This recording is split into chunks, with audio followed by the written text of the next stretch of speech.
আসসালামু আলাইকুম গাইস। আপনারা সবাইকে আল্লাহ ভালো রাখুক, সুস্থ রাখুক, এই কামনা করি। আমি আপনাদের মাধ্যমে একটা কথা বলতেছি, আপনারা সবাই লক্ষ্য করে শুনবেন। আমি একদম সৌদি আরব প্রবাসী। ফেসবুকের মাধ্যমে একটি মেয়ের সাথে আমার পরিচয় হয়। সেই মেয়েটা এই মুহূর্তে কাজ করে।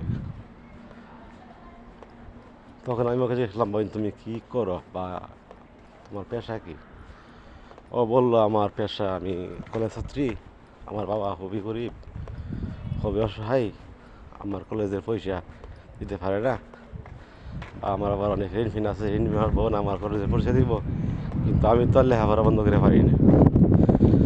তখন আমি বললাম, শোনো, এই কাজটা খারাপ, তুমি এই কাজটা করো না, তোমাকে আমি কিছু হেল্প করবো। হ্যাঁ, যে তুমি ওর কাছে বিয়া বসো, তোমাকে আমি স্ত্রীর মর্যাদা দিয়া আমার ঘরে রাখবো, তোমাকে আর এক কাজ করতে হবে না, তুমি সুন্দর মতো আমার সংসার করতে পারবে যদি তুমি রাজি থাকো। একদিন, দুই, 3 দিন বলার পরে মেয়েটা রাজি হয়েছে। রাজি হওয়ার পর তখন কাজের মাধ্যমে খুলনায় মেয়েটার সাথে আমার বিয়ে হয়। ঠিক আছে, কাবিন আমার কাছে পাঠাইছে, কাবিন নাম আমার কাছে আছে। ঠিক আছে, এখন যখন সে আমার স্ত্রী, তখন তোমার কোনো সন্দেহ নাই, আমি ওর বাবার ঋণ, ওর কলেজ খরচ, ওর খাওয়ান খরচ, ওর বাসার খরচ লাগাইয়া, সম্পূর্ণ লাগাইয়া, তারপরে কোর্ট ম্যারেজ করা হয়েছে, কোর্ট ম্যারেজ লাগাইয়া পুরা ওকে আমি 1,80,000 টাকা দিচ্ছি। হ্যাঁ, এতদিন চলছে ভালো, কিন্তু হঠাৎ করে মেয়েটার মোবাইল লক করে না, কিন্তু মোবাইলটা লাইনে নাই। জানি না আল্লাহ মেয়েটার মনে কি ঢুকাইছে, মেয়েটাকে আমার সাথে ফাঁকি দিব না আমাকে ঢুকা দিল, সেটি কল্পনা করে পাই না। এখন আমি খুবই অসহায় হয়ে গেছি আর কি, মেয়েটার প্রতি খুব দুর্বল হয়ে গেছি এখন আমি। কারণ এতদিন সম্পর্কটা খুব ভালো ছিল, কিন্তু এখন তো ইদানিং 1 মাস 2টা খুবই শোচনীয়, আমার সাথে ঠিকমতো কথা নাই, ঠিকমতো আলাপ নাই। হ্যাঁ, এখন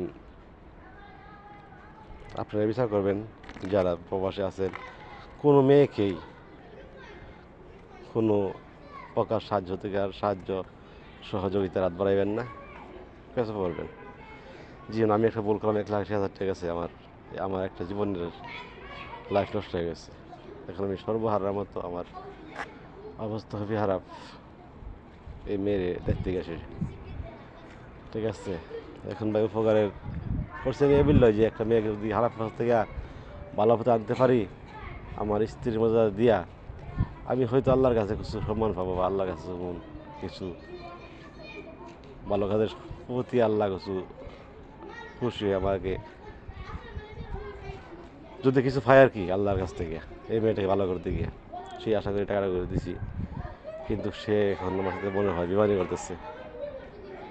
এখন মেয়েটা বাড়ি এসে বরিশাল জালুকাঠি গ্রাম, থানা কাটলিয়া বাড়ি, গ্রাম ফুবেরাওটা, বরিশাল জালুকাঠি থানা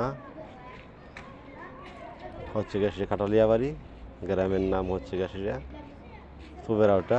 মেয়েটার নাম্বার হচ্ছে 01922673549, সেটা ছিল মেয়ের নাম্বার। কিন্তু আমি ইদানিং মেয়েটার প্রতি খুব ওর ভয় লাগতেছে মনের মধ্যে। আচ্ছা, আপনারা দোয়া করবেন আল্লাহ যে সবাইকে সুস্থ রাখে, এই কামনাই করতেছি, বুঝতে পারছেন। আর বিশেষ করে আর যদি পারেন আর কি, যদি কোনো উপকার আমার করতেন, হ্যাঁ, তাহলে করবেন। যদি কোনো আইনের আরসর বা কোনো আইনের লোকে এটা শুনেন বা বোঝেন, আমি তো সব ঠিকানায় দিলাম। ঠিক আছে, মেয়েটার বাড়ি বরিশাল জালুকাঠি গ্রাম কাটলিয়া, থানা কাটলিয়া বাড়ি, গ্রাম ফুবেরাওটা, বাপের নাম বাক্কের আলী। ঠিক আছে, আপনারা সবাই ভালো থাকেন, সুস্থ থাকেন, এই কামনা করি। আল্লাহকে সবাইকে সুস্থ রাখুক, আর সবাইকে আল্লাহ এই নারীর থেকে হেফাজত রাখুক। আপনারা যারা প্রবাসী আছে সবাই পারলে মাদ্রাসায় দান করেন, 100, 500, 1000